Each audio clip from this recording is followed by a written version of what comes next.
Olá, sejam todos muito bem-vindos. Eu sou o professor Guilherme Alves de Melo Franco, especialista em direitos material e processual do trabalho e previdenciário pela Universidade Estácio de Sá do Rio de Janeiro,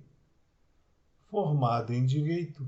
pela Faculdade de Direito da Universidade Federal de Juiz de Fora, Minas Gerais. Estou a desenvolver no meu canal do YouTube, Guilherme Alves de Melo Franco, Estudar Direito, um curso gratuito sobre os direitos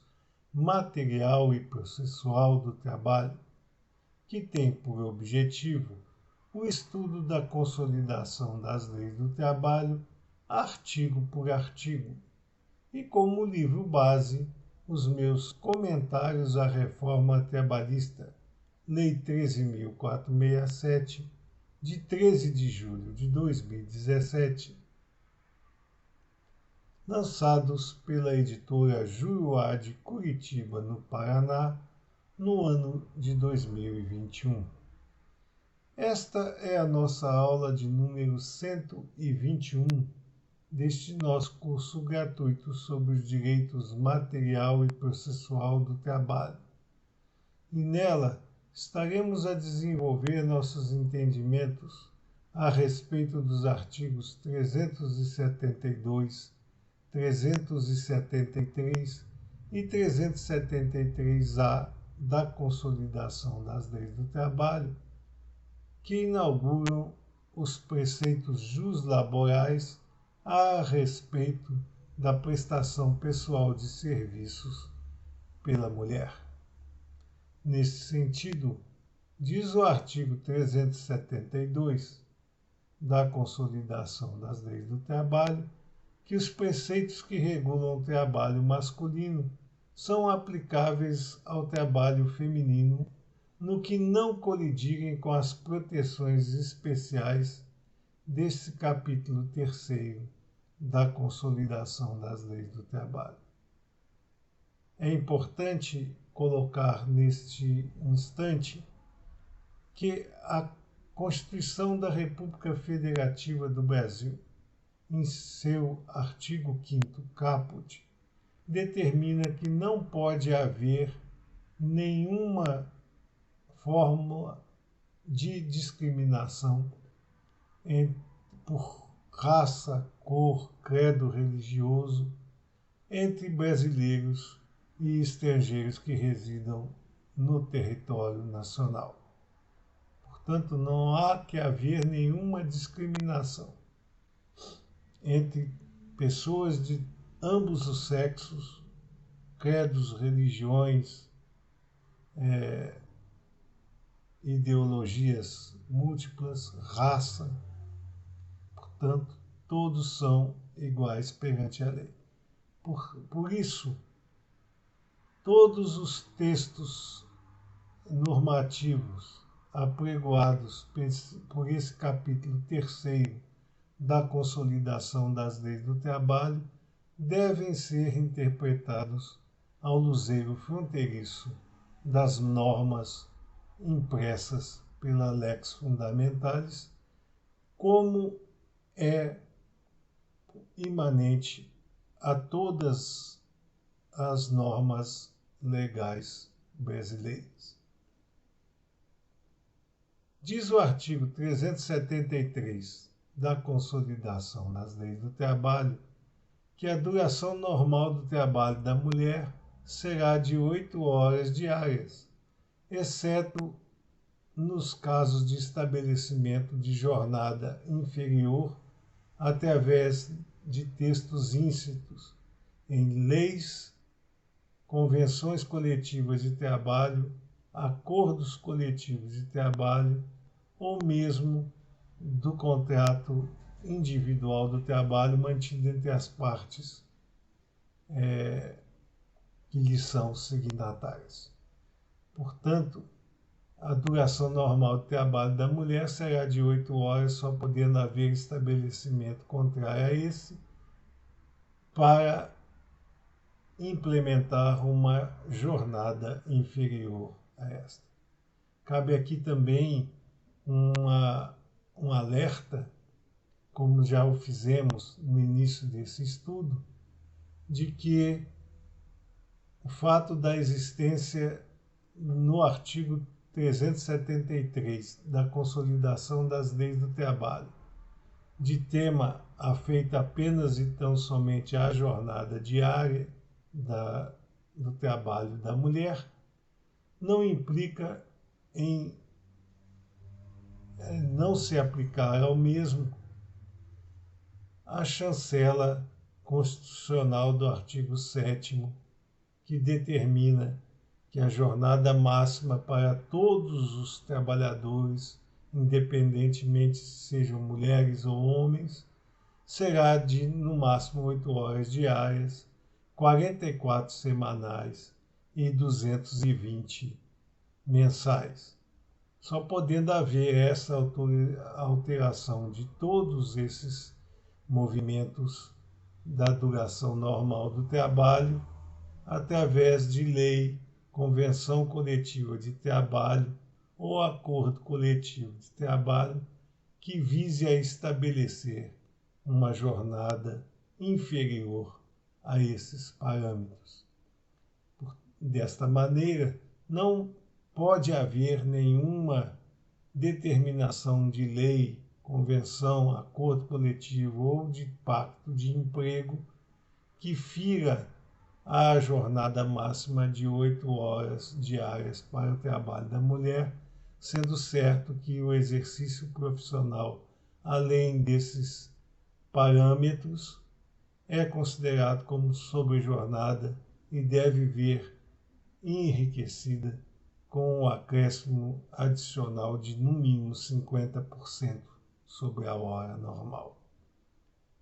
Diz o artigo 373-A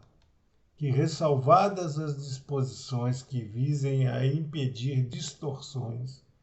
que afetem o acesso da mulher ao mercado de trabalho, ou certas especificidades estabelecidas em acordos, sejam individuais ou coletivos, não se pode, de maneira alguma, publicar ou fazer anúncio de emprego no qual haja referências ao sexo, à cor, à situação familiar, a não ser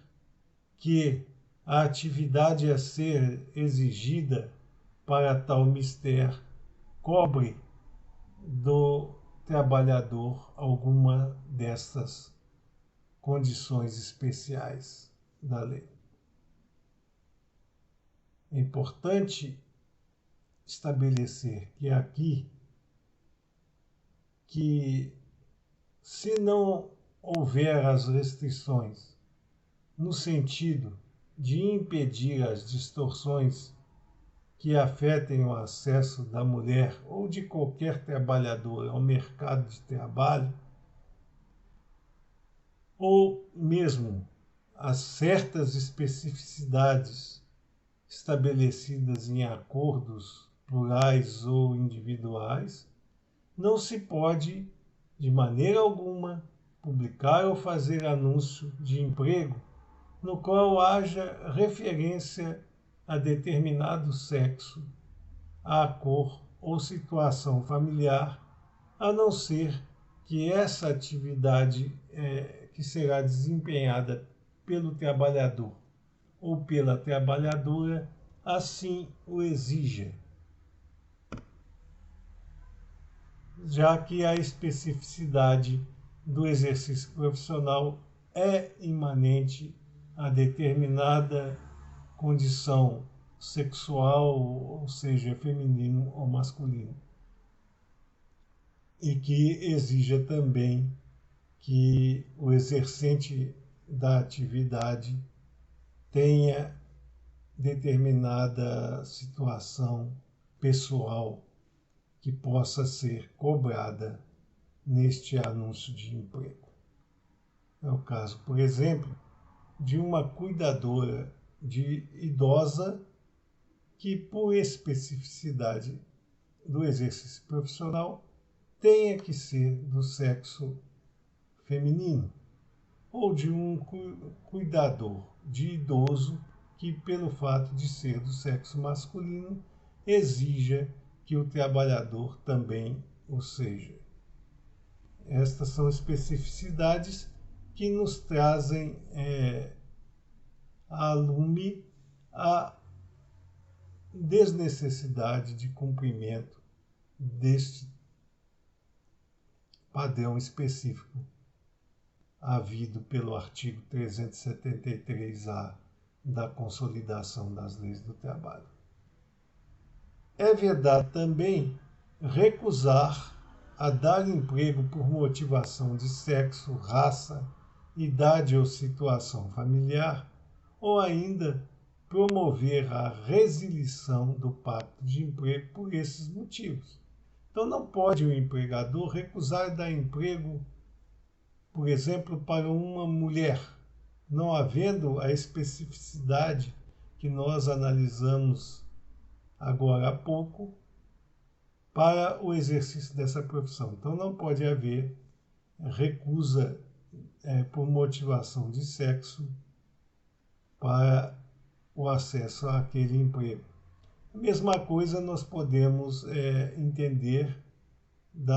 não se pode deixar de dar a oportunidade empregatícia a uma pessoa por causa de sua raça, por ela ser muito nova ou muito velha, ou ter uma situação familiar, e aqui cabe um parênteses bastante importante, que quando o artigo 373-A da Consolidação das Leis do Trabalho fala em situação familiar, não é só aquela questão de pessoas casadas ou solteiras, mas também aquelas que, ainda que não tenham a regularidade cartorária de sua situação familiar, se agitem através de uma união estável ou qualquer outro tipo de fórmula familiar. Então não pode haver recusa a dar emprego porque uma pessoa é casada ou ela tem união estável ou outro tipo de situação familiar que possa causar uma discriminação ao ser recusado o emprego por causa dessa situação. Ou ainda, não se pode promover a resilição do pacto de emprego por esses motivos. Então não pode terminar o pacto de emprego porque a pessoa é mulher ou homem. Não se pode terminar um pacto de emprego porque ela é da raça negra, da raça branca, da raça amarela ou qualquer outro tipo de composição racial. Nem por ela ser muito nova, muito velha, e nem por considerar esses parâmetros para estabelecer a resilição contratual ou mesmo as motivações necessárias para promoções, remunerações, formação profissional e oportunidade de ascensão profissional. Então, nesses casos, não pode haver uma motivação por sexo, raça, idade ou situação familiar, para que o empregado tenha seu pacto resilido ou tenha acesso para promoções, remunerações, formação profissional e oportunidades de ascensão profissional dentro do empreendimento empresarial a que ele se encontre adstrito. Não poderá também haver exigência de atestados para comprovação de gravidez ou de esterilidade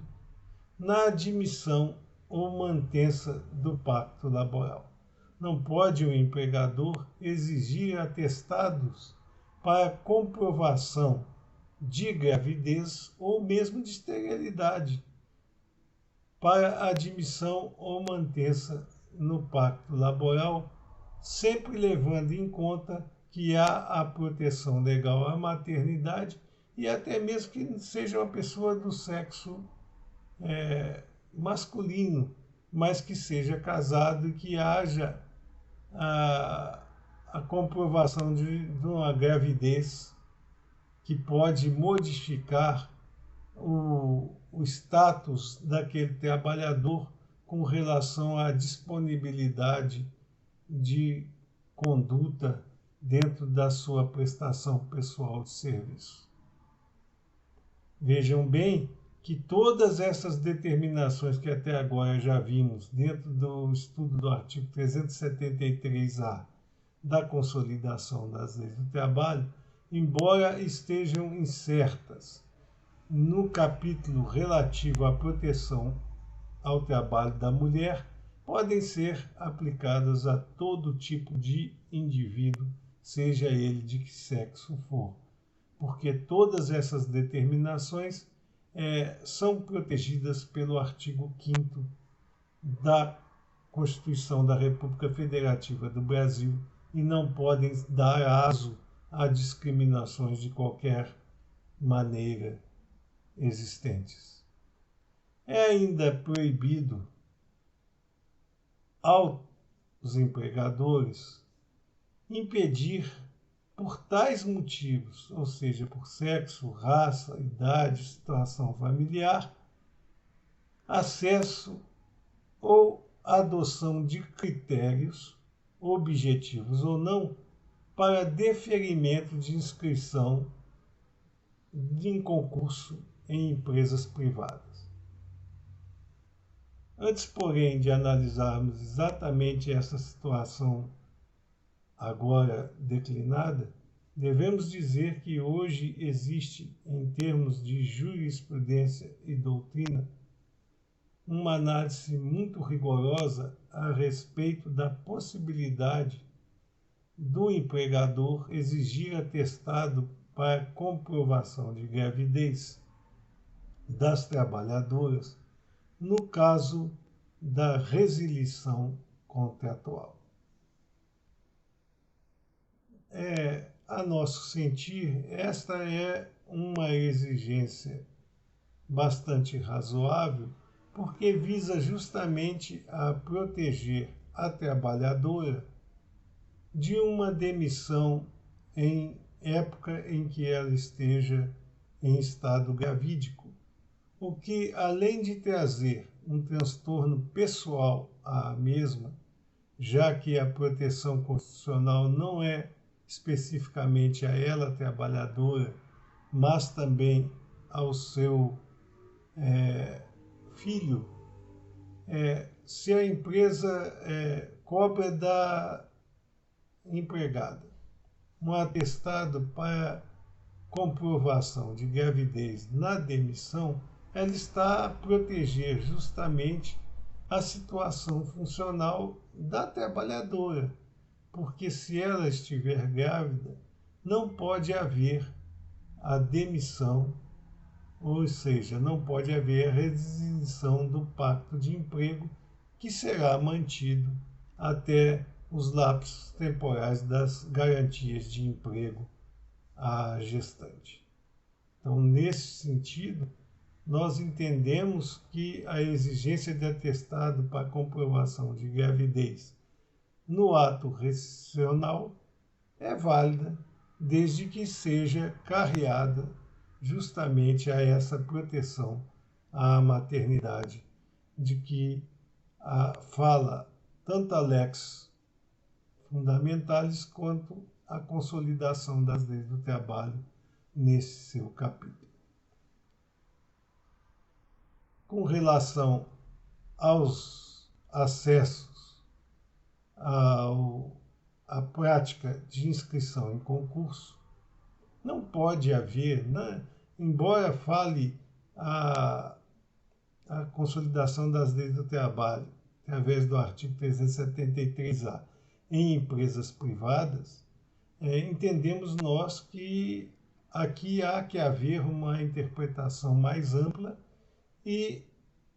colocar-se este impedimento legal a todos os casos de concursos públicos ou privados. Então, não pode o implementador do concurso, do certame, impedir, por causa de sexo, raça, idade ou situação familiar, ou mesmo adotar critérios para que se cause entrave a estas situações, motivos para critério de participação de qualquer indivíduo na inscrição em concursos, sejam eles de matéria constitucional, sejam eles de matéria corriqueira, para o acesso a empregos públicos ou privados. Ainda veda o artigo 373-A da Consolidação das Leis do Trabalho ao empregador proceder, ou mesmo por seus prepostos, a revistas íntimas nas empregadas. Aqui também há que se merecer uma cuidade mais acentuada, porque, a nosso sentir, o empregador ou preposto não poderá promover revistas íntimas, independentemente dos sexos dos empregados atingidos, ou seja, tanto no masculino quanto no feminino. Porém, há uma tendência muito grande, tanto doutrinária quanto jurisprudencial, para permitir-se a realização dessas revistas íntimas, segundo alguns critérios. O primeiro deles seria que essa revista íntima fosse realizada em situações extremamente específicas, em locais isolados, sem a participação de outras pessoas, a não ser o preposto ou o empregador e o indivíduo que está sendo revistado, sem que haja entre eles, o preposto ou o empregador, qualquer tipo de toque entre ele e o empregado, e mais ainda, que estas revistas íntimas, devidamente autorizadas pelos fatos existentes, só podem ser feitas nas empregadas ou empregados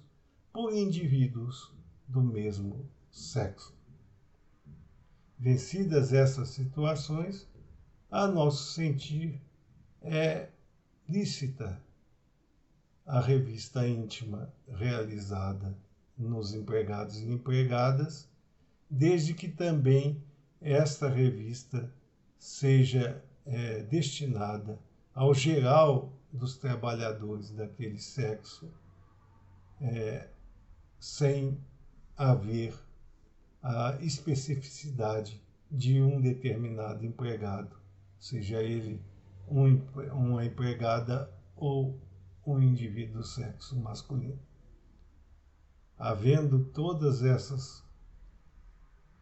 situações, todos esses cuidados, poderá sim proceder o empregador ou seu preposto